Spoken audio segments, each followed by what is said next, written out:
ஓம் சைராம், ஜெய் சைராம். என் அன்பின் பிரியமே, இறைவன் உன்னை சில நேரம் தனிமைப்படுத்துவதற்கு காரணம் என்ன என்று நீ என்றைக்காவது யோசித்திருக்கிறாயா? உன்னையும் உன்னை சுற்றியுள்ள துரோகிகளையும் நீ அடையாளம் காணத்தான் என்பதை புரிந்து கொள் என் குழந்தையே. வாழ்க்கையில் உன்னை தாழ்த்துவது உன் எண்ணங்கள்தான், உன்னை மேலோங்க வைப்பதும் உன் எண்ணங்கள்தான். வலி, தோல்வி, ஏமாற்றம் இவைகளை காரணமாக வைத்துக்கொண்டு உன் கடமைகளிலிருந்து தவறாதே. அப்படி செய்தால் அது உன்னுள் இருக்கும் நம்பிக்கையை குறைக்கும். நீ மனதளவில் பயப்படாமல் இருந்தால்தான் தைரியமாக செயல்பட முடியும். வாழ்வில் நீ பயணிக்கப் போகும் வழிகள், சூழ்நிலைகள், மகிழ்ச்சியான தருணங்கள் என்று இன்னும் நிறைய உள்ளது. உன் வாழ்வில் சந்தோஷம் ஏற்பட போகும் காலம் வெகு தொலைவில் இல்லை. இதுவரை தோற்றதையும் நம்பிக்கை இழந்ததையும் மரண விளிம்புக்கு சென்றதையும் மறந்துவிடு. நான் வாழ தகுதியில்லாதவன் என்று நீயே முடிவு செய்து கொள்ளாதே. முதலில் அந்த எண்ணத்தை தூக்கி எறி குழந்தையே. என் வார்த்தைகள் மீது நம்பிக்கை வைத்து நீ செயல்படு. விடியலுக்காக காத்திருக்கும் உன் வாழ்வில் சூரியனாய் வந்து நான் ஒளி ஏற்றுவேன். நல்லதோ கெட்டதோ அனைத்தையும் என்னிடம் விட்டுவிடு. எதுவும் நிரந்தரமில்லை. எல்லாம் ஒரு நாள் மாறும், நிச்சயம் மாறும். உன் கவலைகளை மறந்து மகிழ்ச்சியோடு உன்னை வாழ வைக்க உன் தந்தையான நான் உன்னிடம் வருகின்றேன். இனி உன் வாழ்க்கையில் அற்புதங்கள் பலவற்றையும் காணப்போகிறாய். வாழ்க்கையில் எந்த நிமிடம் என்ன நடக்குமோ என்று பயந்து பயந்து வாழ்வதை விடுத்து எல்லாம் உன் தந்தையான நான் பார்த்து கொள்வேன் என்று நீ நிம்மதியாக இரு. நானே உன்னை என் கைகளில் தாங்கி செல்கின்றேன். உன் எண்ணங்களும் விடாப்பிடியான கருத்துக்களும் உன் கவலைகளும் உன்னை நீயே காப்பாற்றிக் கொள்ளலாம் என்னும் நினைப்பும்தான் உன்னை தடுமாறு செய்கின்றது. லௌகிகமோ ஆன்மீகமோ எதை வேண்டினாலும் சரி, என்னை பார்த்து தேவா நீங்கள் மனம் வையுங்கள் என ஒருவன் சொன்னால் என்னால் செய்ய முடியாத காரியங்களே கிடையாது. பிறகு அவன் தன் கண்களை மூடிக்கொண்டு நிம்மதியாக உறங்கலாம். என் மீது முழுமையாக நம்பி வேண்டினால் மட்டுமே உனக்கு வேண்டியது எல்லாம் நிறைய கிடைக்கும். உனக்கு வலிக்கும் போது உன் விருப்பத்திற்கு தக்கவாறு மட்டுமே நான் அதில் ஈடுபட வேண்டும் என நீ நினைக்கின்றாய். என்னை நம்பாமல் உன் தேவைக்கு நான் வளைந்து கொடுக்க வேண்டும் என எண்ணுகிறாய். நோய்வாய்ப்பட்டு இருக்கும்போது ஒரு மருத்துவரிடம் தனக்கு வேண்டியவாறு சிகிச்சை அளிக்கும்படி கேட்கும் நோயாளியைப் போல இருக்காதே. அப்படி இல்லாமல் கஷ்டமான நேரங்களில் கூட தேவா இந்த பிரச்சனையை தந்ததற்காக உன்னை வாழ்த்தி வணங்குகிறேன். நீ விரும்பும் வண்ணம் இதற்கான தீர்வை இந்த துயர் மிகுந்த தற்காலிக வாழ்வில் நீ அளிக்க வேண்டும் என வேண்டுகிறேன். எனக்கு எது நல்லது என உனக்கே தெரியும் என வேண்டு. சில நேரங்களில் கஷ்டங்கள் குறைவதற்கு பதிலாக அதிகமாகுவதாக உணரும் போதும் அதற்காக பதட்டப்படாமல் கண்களை மூடிக்கொண்டு தேவா உன் விருப்பமே நிகழும், நீயே அதை எண்ணுவாயாக என பிரார்த்தனை செய். அப்படி நீ செய்யும்போது தேவையான நேரத்தில் ஒரு அதிசயத்தை நான் நிகழ்த்தி காட்டுவேன். நீ ஜெயிக்கப் போகிறாய் என் குழந்தையே. ஆனால் அது தெரியாமல் நீ கவலைப்பட்டு கொண்டு இருக்கிறாய். நம்பிக்கையோடு இரு. நான் உன்னோடு தான் இருப்பேன், எப்போதும் இருப்பேன். ஒருபோதும் என்னுடைய வாக்கு பொய்யாவது இல்லை. நீ வேண்டிய வேண்டுதல்கள் உடனே நடக்க வேண்டும். அப்படி இல்லை என்றால் என் மீது நம்பிக்கை வைத்து என்ன பயன் என்று எண்ணுவதை கைவிட்டுவிட்டு தொடர்ந்த நம்பிக்கையோடு என்னை சிக்கன பிடித்துக்கொள். படிப்படியாக அனைத்தும் நடக்கும்.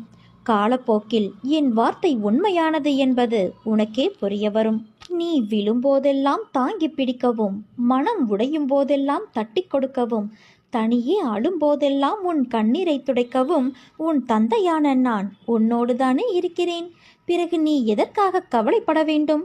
உன் துன்பமான காலங்களை கூட அன்பான புன்னகையோடும் தளராத நம்பிக்கையோடும் எதிர்கொண்டு பார். உன் தடைகள் அனைத்தும் வெற்றி படிகளாக மாறும். அதை பின்பற்றுவது சிறிது கடினமான ஒன்றுதான். ஆனால் அதை முயன்றுப்பார். உன் துயரங்கள் அனைத்தும் காணாமல் போகும். இரவு தூக்கமில்லாமல் எதையோ சிந்தித்து கொண்டு அதிகாலையில் அதிக மன அழுத்தத்தோடு கண் விழித்து மகிழ்ச்சி இல்லாத வாழ்க்கையை வாழும் உனக்கு இன்றிலிருந்து விடிவு காலம் பிறக்கப் போகிறது.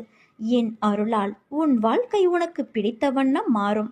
உன் தந்தை நான் மாற்றுவேன். உன் வாழ்க்கையில் நடக்கின்ற அனைத்தும் சூறாவளி காற்று போல உன்னை பந்தாடுகிறது என்ற உன் கதறல் என் காதில் எப்படி விழாமல் இருக்கும்? உன்னை விட்டு நான் எங்கே செல்வேன்? என் பிள்ளையின் இதயத்தில்தான் என் உயிர் வாழ்கிறது. அப்படி இருக்கையில் நான் எப்படி வெளியேறுவேன்? நான் உன் இதயத்தில் இருப்பதை அறியாமல் இல்லை.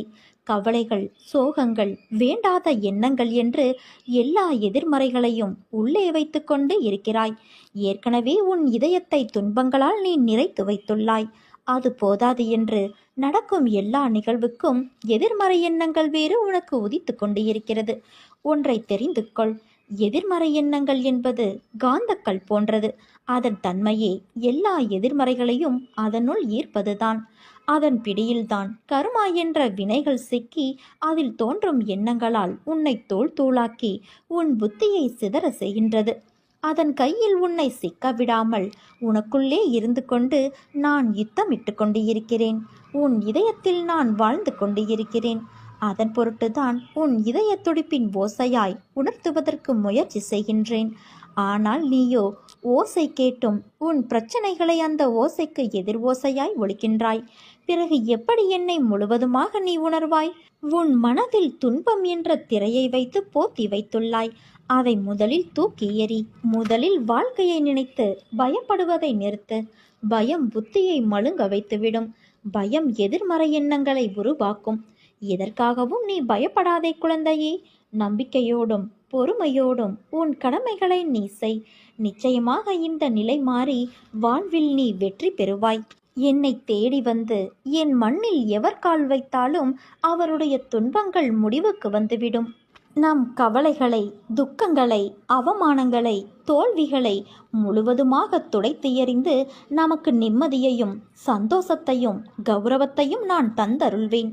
ஒரு நாள் ஒரு முறையாவது என் பெயரை சொல்லிப்பார். உன் வாழ்வில் இதுவரை இல்லாத ஏற்றங்களையும் மாற்றங்களையும் நான் தந்தருள்வேன். நீ அமைதியாக என் அருகில் அமர்ந்து இரு. ஆக வேண்டியதை நான் பார்த்து கொள்கிறேன். உன்னை வெறுத்து ஒதுக்கியவர் மத்தியில், உன்னை இழிவாக பேசியவர்கள் மத்தியில் நீ எல்லாம் எங்கே வளரப்போகிறாய் என்று அகங்காரத்தோடு பேசியவர்கள் மத்தியில் உன்னை பார்த்து வியக்கும் வண்ணம் நான் உன்னை உயர்த்தப் போகிறேன். கடந்த காலத்தை நினைக்காதே. எதிர்காலத்தை எதிர்பார்க்காதே. இந்த நிமிடம், இந்த நொடி மட்டும்தான் உண்மை. அதை அனுபவி. உனக்கு உன் தந்தையான நான் நல்லதையே நடத்தி தருவேன். உன் வாழ்க்கை மிகவும் கடினமாக போய்கொண்டு இருக்கிறது என்று எனக்கு தெரியும். பொறுமையோடும் நம்பிக்கையோடும் இரு. நீ என்னை வணங்குகிறாய். உனக்காக பாதையைத்தான் நான் பொறுமையாக அமைத்து கொண்டு இருக்கிறேன். நல்லதே செய், நல்லதே நினை, நல்லதே நடக்கும். யாருக்கும் கெட்டது மட்டும் நினைக்காதே. ஏனென்றால் உன் வாழ்க்கையை ஏற்றிவிட நாள் வந்துவிட்டது. என் தந்தை என்னை எல்லாவற்றிலிருந்தும் விடுவித்து விடுவார் என்ற நம்பிக்கையில் தைரியத்தோடு காத்திருந்த உனக்கு இப்போது நம்பிக்கை குறைந்துவிட்டது.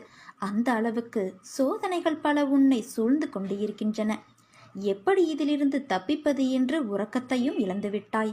உன்னை எல்லோரும் அவமானப்படுத்துவது போலவும், கைவிட்டது போலவும், எல்லாமே இருந்தும் எதுவுமே இல்லாதது போலவும், எல்லோரும் இருந்தும் அனாதையைப் போலவும் நீ இப்போது உணர்கின்றாய். சங்கடங்களை நேருக்கு நேர் சந்திக்கும் தைரியம் இப்போது உன்னிடம் இல்லை. இன்னும் கூட உன் சோதனைகளை, கவலைகளை என்னால் பட்டியல் போட முடியும். குழந்தையே, அனைத்தையும் நான் அறிவேன். இன்னும் சற்று காலத்திற்கு இதை நீ சகிக்கத்தான் வேண்டும். அதற்காக உனது ஒட்டுமொத்த சக்தியையும் ஒன்று திரட்டி தைரியமாக இரு. உன் மனம் எதிரே தெரிகின்ற சங்கடங்களை நினைத்து நம்பிக்கை இழக்கின்ற காலகட்டத்தில்தான் நீ இப்போது இருக்கின்றாய். இந்த சூழ்நிலைதான் உன் சோதனை காலம். இந்த காலகட்டத்தில் நீ திடமான சிந்தையை தக்க வைத்து கொள்ள வேண்டும். இறை நாமத்தை நீ உச்சரிக்கும் போது உன்னுடைய கரும வினைகளின் பிடி தளர்ந்துவிடும். எந்த நேரத்திலும் கஷ்டத்திலும் என் பெயரை உன் மனதில் இருத்தி என் நாமத்தை உச்சரித்தபடி இருப்பாயானால் உன் கர்ம வினைகளின் பலன் பனி போல உருகி கரைவதை நீயே உணரலாம். இரு கரம் கொண்டு வரம் தருகிறேன். மடி நிறைய நீ மங்களம் பெற்றுக்கொள். உனக்கென்று விதிக்கப்பட்டது நிச்சயம் உன்னை வந்து சேரும். அதை புரிந்து கொள். உன் உழைப்பு என்றும் வீணாகாது. வாழ்வில் லட்சியத்தை அடைய வேண்டும் என்ற எண்ணமும் பொறுப்பும் கண்டிப்பாக இருக்க வேண்டும். அதே சமயம் எதையும் ஏற்றுக்கொள்ளும் பக்குவமும் அவசியம் வேண்டும். இந்த வாழ்க்கையே எனக்கு வேண்டாம் என்று சொல்லும் அளவிற்கு அனுதினமும் ஏதாவது ஒரு கஷ்டம் எனக்கு மட்டும் வந்து கொண்டே இருக்கிறதே என்று புலம்பாதே. நான் உனக்கு பலமுறை கூறிவிட்டேன். இந்த உலகில் உள்ள அனைவருக்கும் இது போன்ற நிகழ்வுகள் நடந்து கொண்டுதான் இருக்கிறது என்று. உனக்கு பெரிதாக தெரியும் பிரச்சனை மற்றவர்களுக்கு சிறியதாக தெரியும். உனக்கு சிறியதாக இருக்கும் பிரச்சனை மற்றவருக்கு தலையாய பிரச்சனையாக இருக்கும். உன்னுடைய பலத்தை நீயே நம்பவில்லை என்றால் வேறு யார் நம்புவது? நம்பிக்கையோடும் மன தைரியத்தோடும் நிதானமாக யோசித்து செயல்படு. உன் காரியம் நிச்சயம் கைகூடும். நிகழ்காலம் உனக்கு கடினமாக இருந்தாலும் இது நிரந்தரம் என்று நினைத்து கொள்ளாதே. நிலைகள் மாறும், காலம் மாறும். உன் அப்பா நான் மாற்றுவேன். நீ எல்லா செல்வ வளங்களையும் பெற்று நல்ல பெயரோடு நிம்மதியான வாழ்க்கையை வாழ்வாய். கலங்காதே குழந்தையே. உன் எல்லா சூழ்நிலைகளிலும் நான் துணை நிற்பேன். என் வார்த்தைகள் மீது நம்பிக்கை வைத்து நீ செயல்படு. உனக்கு நிச்சயம் நல்லதே நடக்கும். வரும் காலம் உனக்கு நிச்சயம் சிறப்பாக இருக்கும். உன் மீது அக்கறை கொண்டு உனக்காக, உன் நலனுக்காக உண்மையாக பரிதவிக்கும் ஒரு சிலர் மட்டுமே உன்னை எண்ணத்தால் சுற்றி இருக்கிறார்கள். அவர்களின் பேச்சை நீ கேட்காமல் தள்ளிவிட்டால் அவர்களும் உன்னை விட்டு விலகி போவார்கள். உன்னை ராஜாவாக்கி மந்திரிகளாக இவர்களை நான் உருவாக்கியிருக்கிறேன். இவர்களது ஆலோசனைக்கு செவி கொடு. இது சரியான ஆலோசனையா தவறானதா என்பதை தெரிந்து கொள்ள முடியாத போது என்னை நோக்கி கூப்பிடு. உன் மனதில் இருந்தபடி சரியான பாதையை நான் சொல்வேன். அதை பின்பற்றி உன் வாழ்க்கையை நடத்தி வந்தால் வெற்றி மேல் வெற்றி பெறுவாய். இந்த வெற்றி உனக்கு நன்மையானதாகவும் உன் தலையை அலங்கரிக்கின்ற ராஜமுடியாகவும் இருக்கும். நீ பிறரால் போற்றப்படுவாய். உன் வருத்தம், கஷ்டம் அனைத்தும் பிறரது பாராட்டுக்கும் உன் மேன்மைக்கும் காரணங்களாக அமைந்துவிடும். ஆலோசனைகளை கேட்காத இதயம் குருடானது. அவர்களை திருத்த மகாதேவன் வந்தாலும் முடியாது.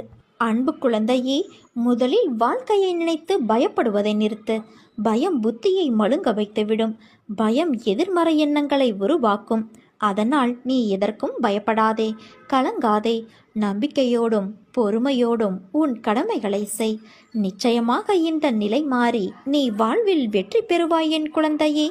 உன் எண்ணத்தில் என்னை வைத்து நீ தொடங்கும் அனைத்து செயல்களும் நிச்சயம் கைகூடும். உன் முயற்சியை நீ என்றும் கைவிடாதே.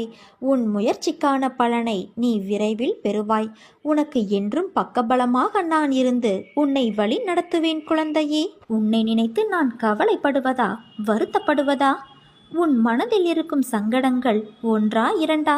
அதை பட்டியலிடுவதற்கு உன் மனதிற்கு வரும் துன்பங்கள், கஷ்டங்கள் ஒரு பக்கம். மேலும் நீயாய் நினைத்து மனதில் அதை இருத்தி கொண்டு ஏற்படுத்திய கஷ்டங்களும் மனவழியும் ஒரு பக்கத்தில் உருவாக்கி வைத்துள்ளாய். நமது கஷ்டங்களையும் துன்பத்தையும் கண்ணில் விழுந்த தூசி போல நினைக்க வேண்டும். அதை நீ கசக்கினால்தான் உனக்கு கண்ணில் வலி ஏற்படும். அதை போலத்தான் நீ உன் துன்பத்தை மட்டுமே நினைப்பதால் இன்று வரை நான் உனக்கு அளிக்கும் விஷயங்களை உன்னால் சரிவர புரிந்து கொள்ள முடியவில்லை. நீ என்னை பார்க்கும்போது கண்ணில் ஆனந்தமும் மனதில் வேதனையும் தெரியுதே. என் பிள்ளையான நீ வேதனை கொள்ளலாமா? உனக்கு உன் சாயப்பா நான் இருக்கிறேன் அல்லவா? உன் மனம் என்பது குழந்தையின் மனதைப் போல பளுங்கி போல் பளிச்சென்று தெளிவாக உள்ளது. ஆனால் நீயோ அதை உணராமல் தேவையில்லாத விஷயங்களை நினைத்து புலம்பி வருத்தப்பட்டு கொண்டு இருக்கிறாய். இவ்வுலகில் தவறு செய்யாதவர்கள் என்று யாரும் இல்லை. சிலர் தெரிந்து தெரியாததுமாய் செய்கிறார்கள். அவர்களுக்கான சூழ்நிலை, நேரம், அவர்களின் வினையின் பயனால் செய்த தவறுக்கு மனவலியும் வேதனையும் அடைகிறார்கள். உன் மனதில் ஏற்படும் அனைத்திற்கும் பொறுப்பு நானே. உன் தவறை நினைத்து வருந்துகிறாய், திருத்திக் கொள்ளவும் நினைக்கின்றாய். அது அப்படியே நடக்கும். உன்னை நல்வழிப்படுத்தவே ஜென்ம ஜென்மமாய் உன்னை நான் பின்தொடர்ந்து வருகின்றேன். அதை நிறைவேற்றியும் தருவேன். அதனால் நீ கவலைப்படாதே. எதற்காக பயப்படுகிறாய்? நான் இருக்கையில் உன்னை நிச்சயம் செம்மைப்படுத்துவேன். வாழ்க்கையில் உன் துன்பத்தை காற்றாடி போலவே தான். காற்று எந்த திசையில் இருக்கிறதோ அந்த திசையில்தான் அது பறக்கும். அதை வேறு பக்கம் திசை திருப்ப நினைத்தால் அது ஒருபோதும் பறக்காது. அதே போலத்தான் உன் வாழ்க்கையும். உன் வாழ்க்கை என்னும் காற்றில் துன்பமும் சந்தோஷமும் இரண்டும் ஒரே அளவுதான். சந்தோஷமாய் ஆனந்தமாய் எடுத்து ரசிக்கின்றாய். கஷ்டத்தை கண்டு ஓடுகிறாய். அதனால்தான் அது உன்னை துயரத்தில் துரத்துகிறது. இரண்டையுமே ஒரே அளவில் நீ நினைக்கவும் கடந்து போவதற்கும் பழகிவிட்டால் உன் வாழ்க்கை சோலைவனமாய் இருக்கும். நீ எதற்கும் பயப்படாதே. யாரும் துணை இல்லை என்று நினைக்காதே. நீ நிச்சயம் வெற்றி காண்பாய். மிக விரைவில் உயர்ந்து நிற்பாய். உன் வாழ்க்கையில் உனக்கு தாயாக தந்தையாக உன் சாயப்பா நான் இருக்கின்றேன். உன் மனதில் எத்தனை ஏக்கங்கள், எத்தனை துயரங்கள், வாங்கிய கடன் சுமை அதிகரிப்பு, யாருடைய தயவும் இல்லை. உன்னை தூற்றி பேசியவர்கள் நடுவில் நின்று கலங்கி கொண்டிருக்கின்றாய். எப்போது எனது சுமை குறையும், எப்போது நிம்மதி கிடைக்கும், எப்போது எனது துயரங்கள் அகலும், நித்தமும் உன்னையே நினைத்து கொண்டிருக்கிறேன். எனக்கு நல்ல காலம் பிறக்காதா? இப்படி உனக்குள்ளேயே கேள்விகளை கேட்டுக்கொண்டு இருக்கிறாயே. நான் இருக்கும்போது நீ எதற்காக கவலைப்படுகிறாய்? அனைத்தையும் நான் அறிவேன். கவலைப்படாமல் இரு. விரைவில் உன்னை ஆட்டி படைக்கும் அனைத்தும் உன்னை விட்டு ஓடி ஒளியும். நீ பட்ட கஷ்டங்கள் அனைத்தும் உன்னை விட்டு அகலும். உன்னை தேடி நல்ல செய்தி வரப்போகிறது என் தங்கமே. எனது பிள்ளைகளின் கண்களில் நீர் வழிய நான் விடமாட்டேன். ஆனந்தமாக இருக்கப் போகிறாய். உன்னை பிடித்த கர்ம பலன்கள் அனைத்தும் உன்னை விட்டு விலகப் போகிறது. நீ பெரும் செல்வந்தராகப் போகிறாய். விரைவில், மிக விரைவில் ஆகப் போகின்றாய். காத்திரு என் தங்கமே. நீ போராடும் மிகப்பெரிய கடன் பிரச்சனை இன்றோடு தீரப்போகிறது. கடன் தீர்ந்து கோடீஸ்வர யோகம் உனக்கு வரப்போகிறது. இது உன் சாயப்பாவின் என் சத்திய வாக்கு தங்கமே. யாராக இருந்தாலும் சஞ்சித, பிராப்த, ஆகாமி கர்மாக்களான முந்தைய, தற்போதைய, எதிர்காலத்தைய தம் கர்ம வினைகளிலிருந்து விடுபட முடியாது. ஆனால் உனக்கு என் மீது முழு நம்பிக்கை இருந்தால் என்னிடம் பரிபூர்ண சரணாகதியடைந்து பொறுமை மற்றும் நம்பிக்கை வைத்து சற்று காத்திரு. உன் இரும்பு போன்ற கர்மாவை பஞ்சு போலாக்கி தீயில் வைத்து பொசுக்கி உன் விதியை நான் மாற்றி காட்டுகிறேன் என் தங்கமே. நீ கவலைப்பட்டது போதும்.